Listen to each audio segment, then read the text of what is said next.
Selamat datang di Asbudi. Saya Budi, sudah 13 tahun di industri asuransi di Prudential Indonesia. Dan hari ini saya mau bahas sesuatu yang jarang dibicarakan secara jujur.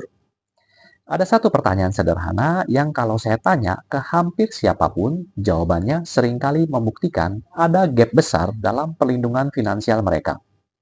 Pertanyaannya, kalau kamu besok divonis penyakit kritis dan tidak bisa bekerja selama 1 tahun, kehidupan keluargamu masih aman? Banyak yang akan jawab, aman dong, saya sudah punya asuransi kesehatan. Nah, hari ini kita bahas kenapa jawaban itu mungkin belum lengkap dan apa yang bisa kamu lakukan. Izinkan saya cerita tentang seseorang. Kita sebut saja dia Pak Andi. Bukan nama aslinya ya, tapi situasinya sama. Pak Andi, 42 tahun, profesional sukses. Punya KPR, 2 anak di sekolah swasta, dan bisnis kecil yang baru berkembang. Secara finansial, dia terlihat sangat siap. Dia punya asuransi kesehatan, mobil sudah diasuransikan, rumah juga. Dari luar tampak seperti orang yang sudah melakukan segalanya dengan benar. Kemudian, suatu hari dia divonis kanker. Biaya medis tertanggung penuh oleh asuransi kesehatannya. Tidak ada masalah di sana. Tapi recovery dari kankernya membutuhkan sekitar 18 bulan. Selama itu, Pak Andi tidak bisa bekerja. Income-nya langsung stop. Dan semua tagihan di rumah, cicilan KPR, uang sekolah anak, belanja bulanan, gaji karyawan bisnisnya, semuanya jalan terus. Pak Andi terpaksa menjual satu properti investasinya untuk bertahan. Bisnisnya hampir tutup. Istrinya harus kembali bekerja. Secara medis, dia menang. Kankernya bisa diatasi. Tapi secara finansial, dia dan keluarganya harus mulai dari hampir nol. Apa yang terjadi pada Pak Andi bisa dijelaskan dengan dua konsep yang saya selalu gunakan, perisai dan mesin cadangan. Asuransi kesehatan adalah perisai. Fungsinya sangat spesifik, melindungi kamu dari tagihan rumah sakit, seperti biaya dokter, rawat inap, operasi, obat-obatan. Ini penting dan kamu harus punya. Tapi perhatikan, perisai hanya bekerja di lingkup biaya medis. Begitu kamu pulang dari rumah sakit dalam kondisi harus recovery berbulan-bulan, perisai tidak bisa berbuat banyak. Nah, inilah yang disebut biaya tak terlihat dari sakit kritis. Ibarat gunung es yang terlihat di atas permukaan adalah biaya medis yang dibayar asuransi kesehatan.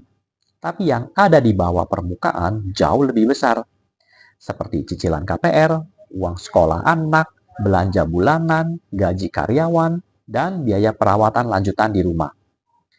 Fakta yang sering terlupakan, banyak orang yang bebas dari utang rumah sakit, tapi terpaksa menjual aset untuk bertahan hidup selama masa recovery. Disinilah mesin cadangan berperan, yaitu asuransi penyakit kritis. Ini bukan kartu untuk bayar rumah sakit. Ini suntikan dana tunai yang cair langsung ke rekening pribadi kamu begitu kamu didiagnosis kondisi kritis. Dana ini bisa digunakan untuk apa aja, tidak ada batas penggunaan. Singkatnya, perisai melindungi uang kamu dari tagihan rumah sakit. Mesin cadangan menggantikan gaji yang hilang saat kamu tidak bisa bekerja. Keduanya penting, keduanya punya peran yang berbeda. Dan idealnya, kamu punya keduanya. Sekarang mari kita bicara soal cara kerja klaim.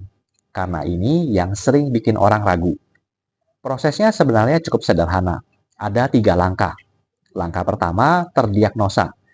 Dokter mendiagnosis kondisi kritis sesuai dengan yang tercakup dalam polis, misalnya kanker, serangan jantung, stroke, atau penyakit kritis lainnya. Langkah kedua, klaim cair. Dana pertanggungan cair sekaligus yang kita sebut lump sum ke rekening pribadi kamu. Tidak perlu kwitansi rumah sakit, tidak perlu laporan pengeluaran. Langkah ketiga, gaya hidup terlindungi. Uang tunai di tangan kamu, bebas digunakan untuk apapun.